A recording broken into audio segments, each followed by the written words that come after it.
Every little thing you think that you need. Every little thing you think that you need. Every little thing that's just feeding your greed. Oh, I bet that you'd be fine without it. You're listening to the Minimalist Podcast with Joshua Fields Milburn and TK Coleman, recorded live at Earthing Studios in sunny California. Yes, thank you, Alabama. Hello, everybody. Today on the show, we're talking about the opposite of hoarding. It's something called Spartanism. Coming up on this free public minimal episode, a caller has a question about what happens when you take downsizing too far. And then we've got a lightning round question about how you can stop yourself from minimizing excessively. That's followed by our Right Here, Right Now segment and a listener tip. You can check out the Maximal edition of episode 473. That's the full 2-hour episode where we answer 3 times as many questions and we dive deep into several simple living segments. That private podcast is out right now on Patreon. You can find the link in the description. When you subscribe, you'll receive a personal private feed so that our weekly Maximal episodes play in your favorite podcast app. Plus, you'll gain access to all of our podcast archives. That's nearly 10 years of archives. Big thanks to our patrons, by the way. Your support keeps our podcast 100% advertisement free because sing along at home, y'all. Advertisements suck. Let's start with our callers. If you have a question or comment for our show, we'd love to hear from you. Give us a call. Our phone number is 406-219-7839, or you can email a voice recording to podcast@theminimalists.com. Our first question today is from Derek. Greetings. This is Derek in Arizona, and I am a Patreon subscriber. I thank you all for what you do. I found the Minimalists 3 or 4 years ago, and it has changed my life for the better by significantly reducing the clutter and possessions in my life. One area that I do struggle with now is what you described in prior podcasts as Spartanism. I find myself often going through my house and work office looking for and thinking of things that I could throw away. And every Tuesday morning, which is trash day, I'm always looking at what could be thrown out last minute before the cans are emptied. I feel as if I get a rush or a high by throwing things out. I oftentimes feel seduced by the minimalism of fictional characters like Ben Affleck's Christian Wolf in The Accountant. Example, one plate, one fork, one knife in his kitchen, or his closet only having a couple of t-shirts and a couple of black suits that are all the same, or Alan Ritchson's Jack Reacher, example, who owns nothing he can't carry on him. I worry, though, that this desire to constantly downsize and inability to feel satisfied with the level of belongings that I retain, which do provide value and purpose, could be damaging long-term and even unhealthy. I am also dating a minimalist woman, though nowhere near to the degree of me, who I will likely marry in the next year or 2 and likely seek to have children with. I do worry that my Spartanist tendencies and sometimes potential obsessive desires to could become problematic once it just isn't me and I'm formally sharing my life with a wife and children, which will bring upon additional clutter and possessions. Any insight that you could provide to help me conquer these Spartanist desires, to find a balance between being a minimalist who desires to have little and being comfortable with the possessions I do and will have in the future, would be greatly appreciated. I thank you for all that you do. Thank you. So, TK, I love the examples that he gives because he's describing me in so many ways. I'm so compelled by Spartanism. We should probably start, for those who are uninitiated, with what Spartanism is. It's essentially the opposite of hoarding. They both exist on the OCD continuum. And it's easy to spot hoarders, right? If you walk into a stage 5 hoarder's home, it's like there's trash everywhere. Maybe exits are blocked. There are just things all strewn all about the place, or weird smells. And you can point it out. You could say, I can identify that. That's a hoarder. A hoarder is unable to let go of anything.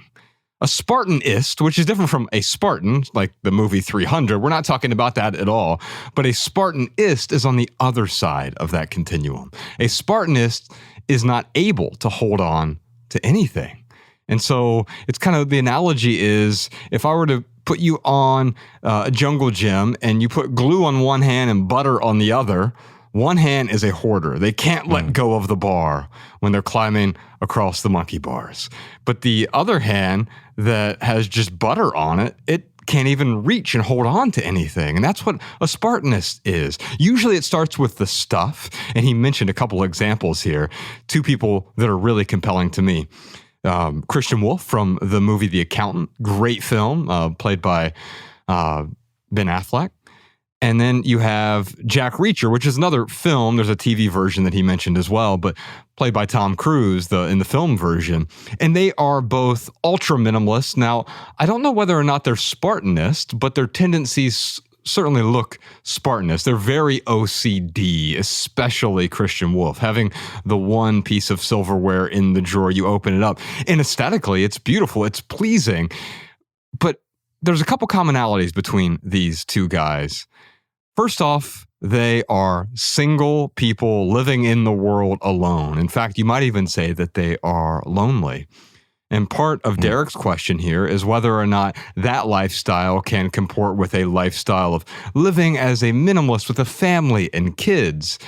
And the answer to that is no. There are always some sort of trade-offs or concessions that are made when you're living with other people or among other people. But the other commonality with these two characters, as compelling as they might be, is they are fictional characters. These are works of fiction. These are not real human beings. And just like you might look up to Batman or Superman, you don't have the expectation of being able to fly, over tall buildings in a single bound. I don't know. Listen. Jack Reacher might not be a fictional character. I feel like you could be one of those dudes. I'm serious. In another universe, not very dissimilar from this one, I can see you being that kind of guy. You only need one tie. You probably don't even need a tie, but you don't need a lot. And you don't have trouble walking away from anything.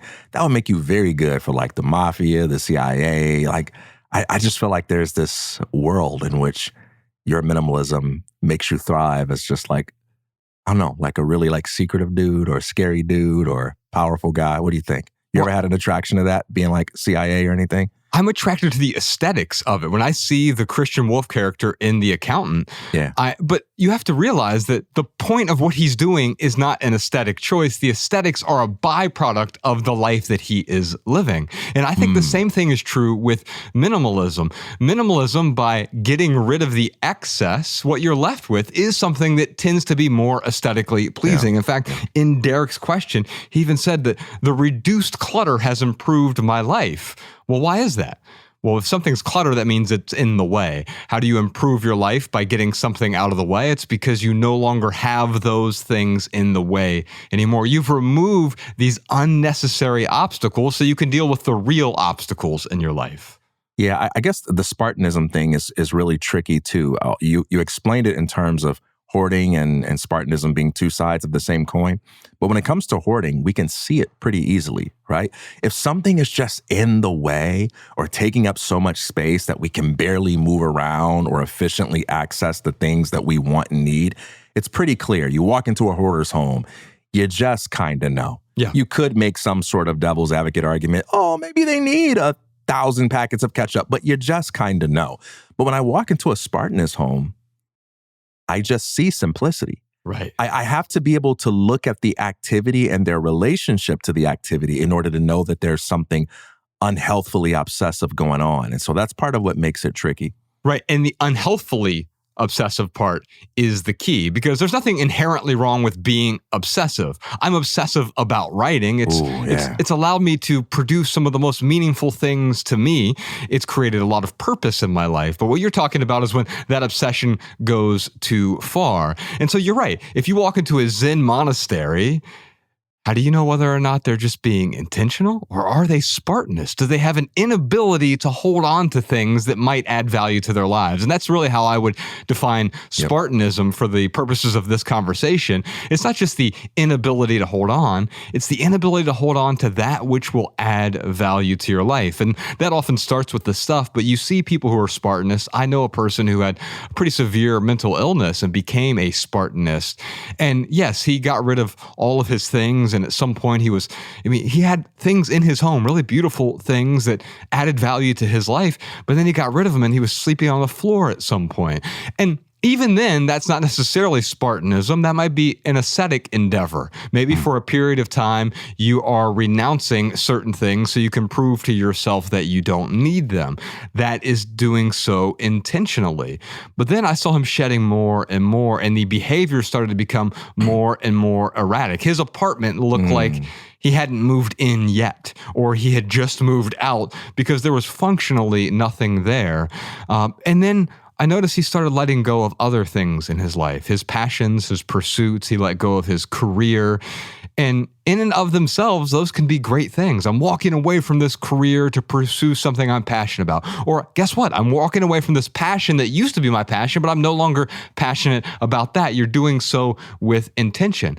But then he started shunning relationships. His marriage ended. He stopped talking to his kids. He stopped talking to friends and family and coworkers, and not just stopped talking to them, actively pushed them away and was aggressive toward them and first acted in passive aggressive ways. And when that didn't get the results that he wanted, he started lashing out at people and being actively harmful to other people. And ultimately, you'll notice the thing with Spartanism is it tends to be harmful to that person as well. And that's why I say, I look at Jack Reacher and I look at Christian Wolff, these fictional characters. And I'm like, I don't know whether or not they were actual Spartanists, but they were, because it seems like they were being intentional with what they had. But if I were to just mimic the life that they're living, then I wouldn't be intentional. I'd just be picking up their habits and pretending it was going to turn my life into their life. I like this distinction you make between being obsessive and being unhealthily obsessive, because in our culture of distraction, the simplest amount of focus can make you appear obsessive to most people. And there's nothing wrong with having a sense of intentionality that makes you go about your day, actively looking for opportunities to develop a skill or to highlight some aspect of reality that you enjoy. So, I mean, what if you walked around and said, hey, I'm going to look at every person that passes by me and I'm going to try to identify one thing about them that I really like? Hey, that's kind of obsessive. That's kind of focused, but that can actually be a very healthy, fulfilling practice. And I think what you have to do is ask two questions. Number one, do I enjoy the activity? That's the first thing, because sometimes we find ourselves doing things impulsively and compulsively, and we know while we're doing them, we don't enjoy them, but we feel like the choice is being made for us, like there's something that's driving us to do it in spite of ourselves. The second question is important because you might give an affirmative answer to, do I enjoy the activity? But it still can be unhealthy because you can shoot up heroin and enjoy that activity. So the second question is important. Do I endorse, embrace, and enjoy the after effects? Once I see what this activity does to me, the way it affects my mind, the way it affects my body, the way it affects my relationships and my life, do I look at that and say, yeah, I stand by that. I endorse that. I embrace that. I enjoy that. Then you know you've got something good. And so you never, ever, ever have to let go of something in the name of minimalism, in the name of righteousness, in the name of anything. If you can look at it and say, I enjoy it while doing it, but when I consider the effects that it has on my life, it really is making me the kind of person that I want to be in such a way that I can look at those results and say, I endorse them, I embrace them, I enjoy them. If you got that, you got yourself a good thing. If you don't have that, then you need to take a look at the way to go about it healthfully. And that's really the answer to, how do I know when I've taken downsizing too far? Yeah. The same with how do I know when I've taken accumulation too far as well? It's like, you know what? Maybe it's not pleasant in the moment, or even if it is pleasant in the moment, because hedonism is pleasant in the moment, and maybe even asceticism can be pleasant in the moment in some euphoric way as well, where we've deprived ourselves. Like if you go fasting for a long time from food, people talk about at some point you start to feel euphoric. I did a 6-day fast once with just water, and it was euphoric toward the end of it. But of course, if I were to do that in perpetuity, I know I would not be happy with the final results, starving yourself to death. And I think that's what Spartanism is. On a physical level, you start to starve yourself of that which adds value to your life. Yeah. The meaningful experiences, the purpose-giving experiences, the things that augment or enhance your experience of life, the things that magnify life and make it beautiful.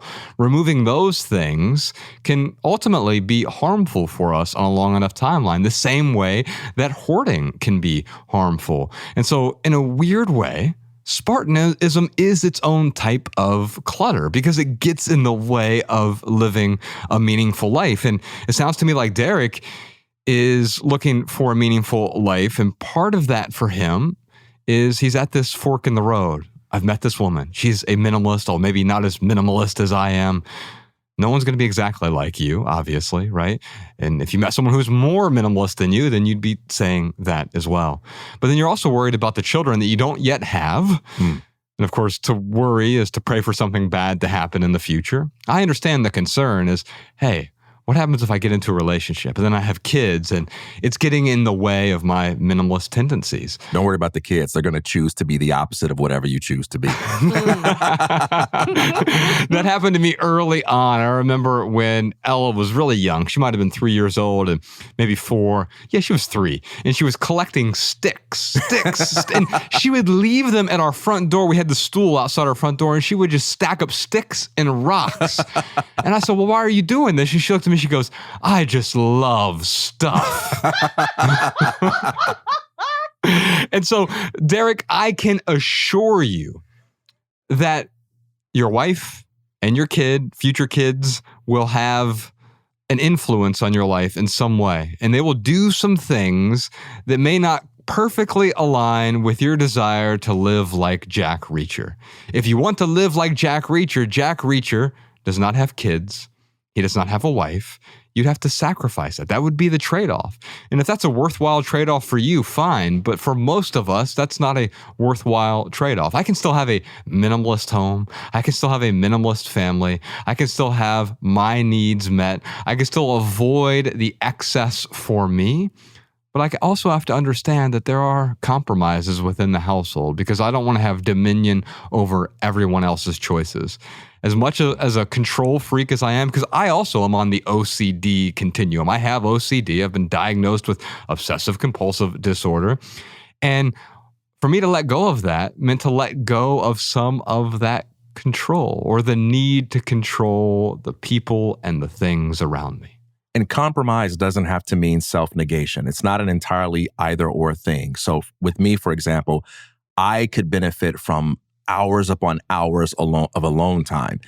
Everyone and anyone in my life is going to experience the desire to hang out with me before or faster than I experience the desire to hang out with them. Not because I don't love them, but it just takes me a long amount of time before I get to the point where I'm like, hey, I need to go out there and get some social activity. But with that being said, in order for me to have family life, I have to compromise some of that alone time and say, all right, I could benefit from 3 hours, but maybe I'll get an hour today and spend this other 2 with family. But that doesn't mean I have to negate or ignore that alone time and treat my needs as if they don't matter and say, I'm just going to give all of my time to my family. Because my ability to be there for my family and the people that I love does require a baseline level of honoring those things that make me my best self. So when it comes to your minimalism, yes, you will have to compromise some of that when you bring in the wife and the kids because they are going to need things that you don't need, but you will want them to have because it's a healthier life for them.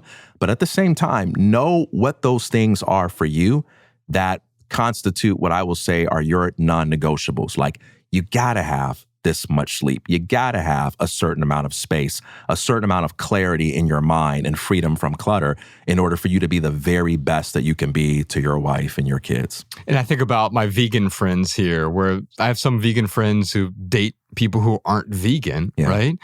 And it doesn't mean they're going to compromise their own dietary choices around that in order to appease someone else. But at the same time, the most successful relationships, they're also not trying to control the other person. Now, they have a choice there. They could say, I have one vegan friend, and she's like, you know what? I'm not going to get into a relationship with anyone else who isn't also a vegan. I understand that. It makes it easier. And I feel that same way sort of about minimalism, in the sense that if you were a hoarder, it'd be much more difficult for me to be in a living situation with you. Although I've dated someone who was an artist before, who was borderline a hoarder. I think, in fact, was probably a stage 3 hoarder. Like I was stage 2 or 3 back in my corporate days. And it was in her space, and I didn't have to deal with any of that. And so I didn't have the desire to change that person. But if that was brought into my space and then I had to share it, there would be additional concerns. That would be a non-negotiable for me. But there are even ways to negotiate around those non-negotiables. Any last words for Derek? You know, I think when it comes to any area of life, a little bit of interdisciplinary thinking can help. Sometimes we get so close to the one topic, one subject, one theme that we're thinking about, that when we back up, we can get a little bit more creative. And I would say how you deal with problems as they pertain to minimalism, same rules as how you deal with any other problem. How do I know if I'm fasting too much, eating too much? How do I know if I'm indulging in video games too much, or sleep too much, or sleeplessness too much? How do I know if I'm doing too much social activity? How do I know if I'm getting too much alone time? How do I know if I have too few, too many clothes? We can ask 1,000,001 questions about 1,000,001 things, but it all comes down to being centered and being grounded in an awareness of what your why is. Why am I doing any of this stuff in the first place? Because if I take away the purpose for a thing, all the discipline in relation to it becomes meaningless. Why did I start getting rid of stuff? Why did I start simplifying things? Because there was something beyond the thing that I wanted to focus on. And when you step back to remember that, how you deal with minimalism issues is how you deal with any other life issue. Remember why you started it in the first place and stay in touch with that. And then you can exercise creativity on finding new ways to get to that why, even when people in your life challenge you to change up the game with your how. I love that. Hoarding is quite often about holding on to things. Spartanism is often about renouncing or getting rid of or shunning the things. Minimalism is about what happens on the other side of those things. Yes. When you've let go of the excess, what have you actually made room for? Because Derek could set his life up to look just like Christian Wolf in The Accountant, which is a great film. I really enjoyed that film. But then you're not going to live Christian Wolf's life because you're not Christian Wolf. You're not this fictional character. Mm-hmm. If you saw some tools in that film, however, that would allow you to get some excess out of the way, great. But realize that end goal is not your end goal. You want what's on the other side of letting go. Derek, I'd love to give you a free clutter counseling session with TK Coleman. We're talking a lot about clutter today. Now, of course, that could be physical clutter, but beneath this, there's some sort of emotional clutter. And I see some identity clutter here as well. And maybe even some future relationship clutter. And who knows what other kind of clutter you might be dealing with, whether it's career clutter or calendar clutter or anything in between. TK just opened up next month's calendar for clutter counseling. Head on over to theminimalists.com. You can click counseling at the top if you want to book a session with him. But Derek, we're going to give you a free session for your wonderful question. Before we get back to our callers, Alabama, what time is it? You know what time it is. It's time for the lightning round, where we answer the Patreon community chat's question of the week. Yes, indeed. Now, during the lightning round, we each have 60 seconds to answer your question with a short, shareable, minimal maxim. You can find this episode's maxims in the show notes at theminimalists.com/podcast, and every minimal maxim ever at minimalmaxims.com. We'll also deliver our weekly show notes directly to your inbox, including 7 new maxims every Monday for free if you sign up for our email newsletter at theminimalists.email. We'll never send you spam or junk or ads, but we will start your week off with a dose of simplicity. What's the question of the week this week? How do you stop yourself from minimizing excessively? Well, this is in vein with the whole Spartanism thing because it's minimizing excessively. So before we get to our pithy answers, TK, let's hear how some of our listeners answered this question. Ksenia said, I don't stop myself from decluttering because excessiveness is relative. If I feel like I am missing something later, I just buy it again and remember the lesson. Yes, we have the just-in-case rule. It's one of the 16 rules in our minimalist rule book, which folks can download for free on our site. And one of them is the just-in-case rule, and we also call it the 2020 rule. Now, Ryan and I came up with this rule back in St. Petersburg, Florida, in 2011, our very first tour stop. We show up in Florida, and I felt like as minimalists, we're on the book tour for our first book, Minimalism. And then we show up and our whole trunk is full of stuff. And we packed so many just-in-case items. I had like 3 pairs of swimming trunks and a pair of scissors, and I brought a suit with me just in case there was a funeral or a wedding or whatever's going on there. I wasn't sure, but it was like, I'm going to pick up all of these things, bring them with me just in case. And so I realized next time I was packing, I wasn't going to pack any just-in-case items. But then I brought that into my home as well. And so did Ryan. And we learned that any just-in-case item that you get rid of, you can replace for less than $20 in less than 20 minutes from wherever you are. And that rule has held true 100% of the time for us. But the rule, we think it holds true 99% of the time. I'm sure there's going to be some exception that proves the rule. But ultimately, what this commenter is saying here is, you know what? If I'm missing something, I'll just buy it again later. But the truth is, you almost never have to replace those things that you end up getting rid of. As long as you let go intentionally. Yeah, and how many times have we heard from people on this very show even who say things like, yeah, I heard you say that before, and I just was a little too scared to let it go because I didn't want to spend the money on it if I needed it. But then after paying $60 a month, $200 a month on storage, a year and a half later, I go, oh, I've already spent $1,000 on that thing. And I'm still keeping it and never used it. Okay, I'll get rid of it. I'd rather just pay $20 in the future instead of $200 a month now. That's spot on. What else we got?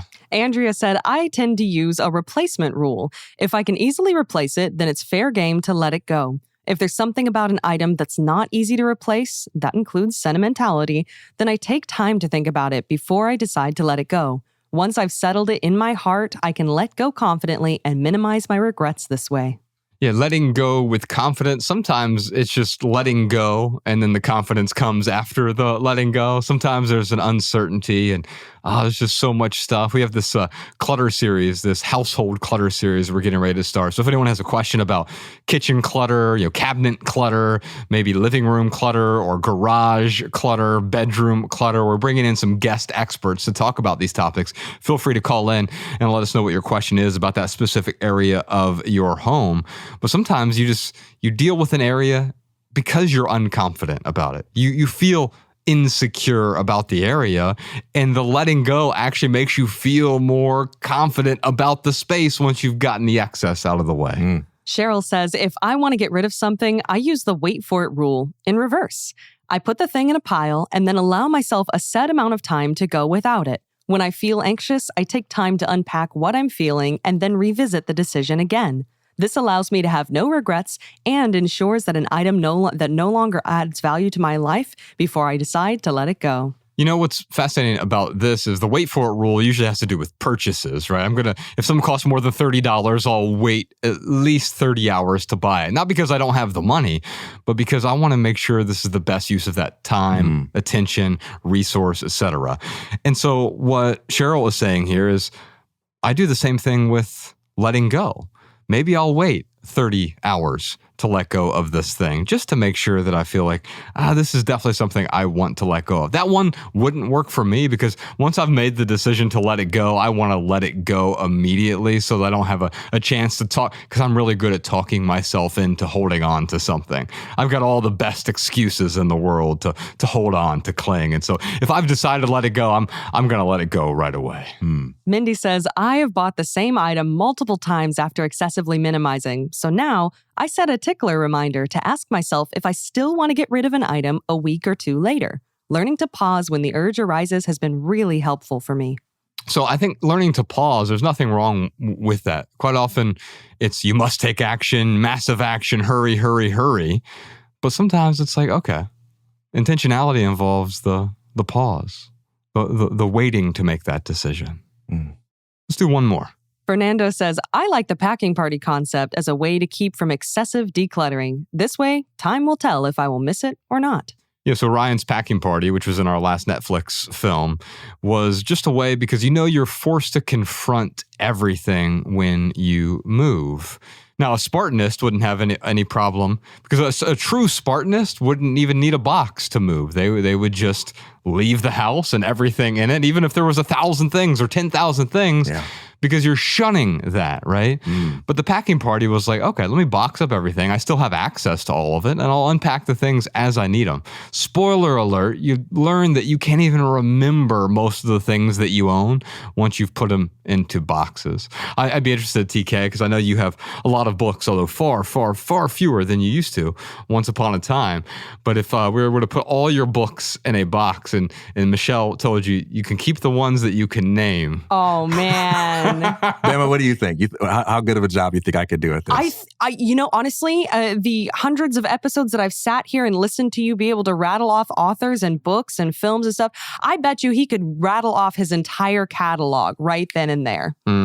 What do you think? I'd be like, put on a cup of coffee, and not only will I name every single book I've ever bought, but I'll tell you where I was, how that book came to me, and why it's on the shelf. But that's the thing, is you really, really dig into that. You have that kind of connection. You don't just buy books to have books, but you buy books for a reason. They stand out to you in that way. Yeah, but before you make this a virtue, I also should remind you that I couldn't even remember my own brother's birthday. Ouch! But I know the ISBN number for my books. Well, I was meant to surprise you. We actually have Michelle at home boxing up your books right now. She's going to call in later on the private podcast. Go. There was one more here from Anne. We should read this one. Anne says, when decluttering stops being fun for me, that's when I know it's excessive. You know what's fascinating about this one is decluttering was never fun to me until I made it more fun. So we have like the 30-day minimalism game. A new month's right around the corner. You can download the free calendar over at theminimalists.com. Just click on the resources page there. But that was a way for me to make decluttering more fun. Partner up with someone, a friend, a family member, a coworker, and let go together. This happens in other areas of my life too. Like I like watching basketball games, but I enjoy it much more if I'm watching a game with someone. I like going to concerts, and I'm fine with going to a concert by myself, but I enjoy going to a concert much more when I have that shared experience with someone else. And I think, at least for me, decluttering is pretty similar. So I'd love to hear from more of our listeners. Is that the same for you? Maybe call in, leave a voice recording. You can send a voice memo to podcast@theminimalists.com. So many other people responded to this topic. You can read dozens of other listener responses in the Patreon community chat. Did you know you can join our Patreon community chats for free, by the way? Of course, we'd love for you to support our work financially, but if you can't afford the private podcast episodes, you can still join our Patreon community chats by becoming a free member on Patreon. The link is down in the description. How about you, listeners? How do you stop yourself from minimizing excessively? Let us know in the comments. All right, give me something pithy, TK. How do you stop yourself from minimizing excessively? Today's TK tongue twister is purpose prevents pointless pruning. Alliteration. I love it. Bama, can you say that really quickly? Purpose prevents pointless pruning. Purpose prevents pointless pruning. So I think about statements like, I want to be a writer. I want to be an influencer. I want to be a business person. I want to be an actor. These types of statements turn something that is very specific and concrete into a kind of ontological status to pursue. And you start making a bunch of decisions that you think will lead you to becoming a writer, becoming a business person. When in reality, the way that you get there is by saying, forget about all of that. That's way too abstract. Do I have a story that I want to tell? Well, let me get down to the business of telling the story. And once you do that, the world will slap the writer label on you. And maybe they won't, but it won't matter. You will have done the thing that makes writing meaningful. Or do you have some sort of service or product that you're passionate about and you believe it will create value for people? Well, get to it. Start putting it out there, and the world will put the label business person on you. And even if they don't, it doesn't matter, because you will have done all of the things that the label is designed to serve. There's a similar thing with minimalism. I often say, forget about being a minimalist, forget about being a better minimalist, forget about minimizing, forget all of that, and ask yourself, is there something you want to do with your life? Yeah, what is that? Is there anything in the way of that? Yeah, what is that? What do you feel right now? Yeah, go do it. And whether someone calls you a minimalist for doing that or not, it doesn't really matter, because you've done the very thing, the only thing that minimalism can help you do. Identify what makes you come alive and get rid of everything that gets in the way of that. You make me think about my daughter saying, I love stuff, right? Yeah. But as a kid, I was the same way. Yeah. But as kids, we often get confused that the purpose of the thing is the thing itself. So Yes. I would see a bunch of tools. Oh, that's a really cool hammer. That's a really cool chainsaw. And think the point of it is just to play with the thing. And when you're a kid, it is sort of the point. You can just play with the hammer, and you can go hammer a tree in the yard for no reason, and that's fine. And that is the experience of play, right? But if you're actually wanting to do something with the hammer, then the hammer has a purpose. It becomes a tool. In the same way, minimalism becomes a tool to let go, which really brings me to my pithy answer. It's an oldie but a goodie. Letting go is not something you do. It is something you stop doing. You stop clinging to the excess stuff. You stop clinging to the stories about the way things should be. You stop clinging to toxic relationships. You stop clinging to busyness. You stop clinging to status or square footage. You stop clinging to whatever is in the way. And that's not something you have to do. You just have to loosen your grip until the clinging stops. And you can still hold on to a thing. You can hold it loosely. And as long as it serves you, how wonderful is that? But if it stops serving you, it's okay to set it down. If you set it down with intention, that's not Spartanism. That's minimalism. Minimalism is the tool for letting go. All right, that's the end of page 1. We have an entire switchboard of callers to talk to still on pages 2 and 3. But first, real quick for right here, right now, here's 1 or 2 or actually 3 things that are going on in the life of the minimalist. You know, we just had a birthday. The minimalist just turned 14 years old. We're finally old enough to drink in Kentucky. What? That's not a real thing. Well, talk to my family. They'll disagree with you. My stars. No, December 14th, we turned 14 years old, which means we've been minimizing for about 15 years now. All this started when my mom died, my marriage ended, and I started questioning everything in my life. And then I started letting go. And over the course of 8 months, I shed about 90% of my material possessions. And then Nicodemus came to me one day at work, and he was like, "Hey, man, why the hell are you so happy?" And that opened up this door to talk about simplifying my own life, talk about this thing called minimalism. And that led to his packing party, and we started writing about it. And so on December 14th, 2010, we launched theminimalists.com as this little blog. And a lot has happened since then, whether it's the films or the tours or the books. But it all started with this little website called theminimalists.com. And now we've got this podcast, and Bam is here, and DK's here, and Savvy D, and the rest of our team. And we've had this chance to contribute beyond ourselves in a meaningful way. So thank you to all of the day ones who are out there since 2010. I still hear from a few of you, 2011, and it's only grown since then. Really grateful to have you here on the Minimalist Podcast. Also, this month, we were just on Jeopardy. Can you believe this? Yeah, it looked like AI when Ryan sent it to us. I was so shocked. Nicodemus, he just sent me this video of, it was a $1,200 question on, this is December 4th of 2024. And he sent me this video, and it was the $1,200 question under isms. And it said something to the effect of, this simple living duo, Joshua Fields Milburn and Ryan Nicodemus, are proponents of this lifestyle, which believes less is more. And of course, the guy who answered it got it right. He said, "What is minimalism?" And I'm like, Nicodemus, did you just, what AI filter did you use to set this up?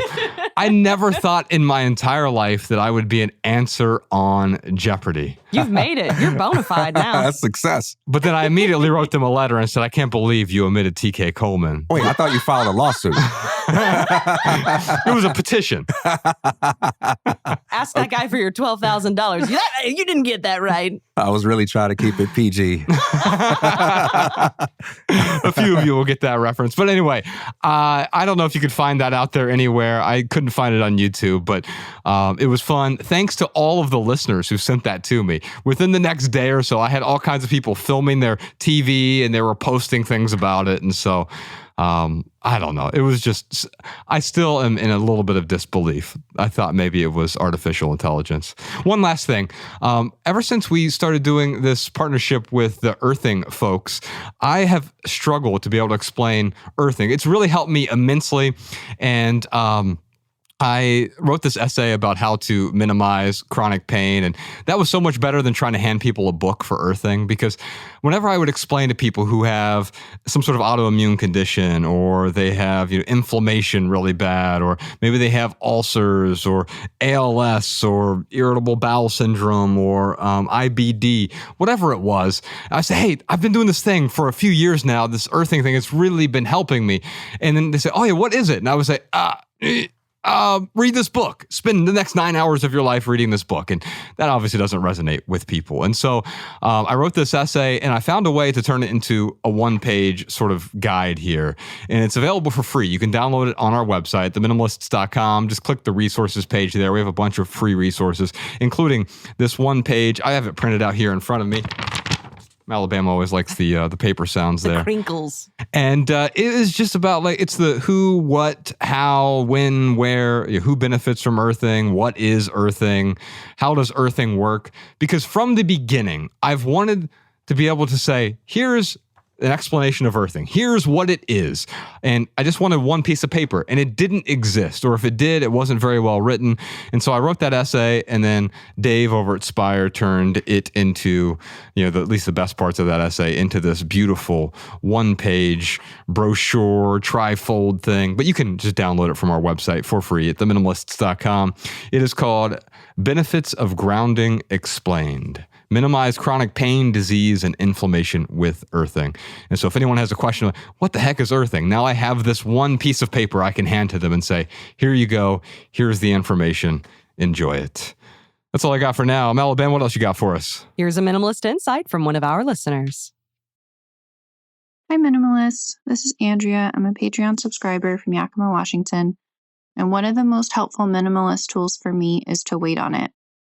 I shop online and I will frequently put items in my cart and leave them there for at least a day. Sometimes it'll be weeks or even months. But I find that by putting space between the initial impulse and the actual purchase, I'm able to think a lot more clearly about whether or not this item will really bring value to my life, which means that I've learned that I can live without a lot of things, and the things that I have purchased end up being a lot more valuable to me in the long run. Just thought I would share. Thanks for listening. Bye. Andrea, thank you so much for that thoughtful comment. The wait for it rule, that is the spirit. Stave off those impulse purchases by waiting for it. For anyone else who has a listener tip or insight about this episode or any other episode, leave a comment on Patreon or YouTube, or better yet, we'd love to hear from you. Send a voice memo to podcast@theminimalists.com so we can feature your voice on the show. All right, that's the first 38% of episode 473. We'll see you on Patreon for the full Maximal edition, which includes answers to a bunch more questions. Questions like, how can I embrace my Spartanist tendencies if my partner prefers to be more conventional? What can I do if minimalism has made me too obsessive about new purchases? What are 5 simple steps toward a more meaningful holiday season? One last holiday question to get in there before Christmas. Plus, we got a million more questions and simple living segments over on the Minimalist private podcast on Patreon. By the way, Patreon has made it possible to gift a subscription of the Minimalist private podcast to anyone. So if you know a friend or a family member or a coworker who might benefit from our private podcast, visit patreon.com/theminimalist to give them a month or several months or even a year subscription. And that is our minimal episode for today. Big thanks to Earthing Studios for the recording space. On behalf of Ryan Nicodemus, TK Coleman, Malabama, Post-Production Peter, Spire Jeff, and Spire Dave, Savvy D, and the rest of our team, I'm Joshua Fields Milburn. If you leave here today with just one message, let it be this: love people and use things. Because the opposite never works. Thanks for listening, y'all. We'll see you next time. Peace. Happy holidays. Every little thing you think that you need. Every little thing you think that you need. Every little thing that's just feeding your greed. Oh, I bet that you'd be fine without it.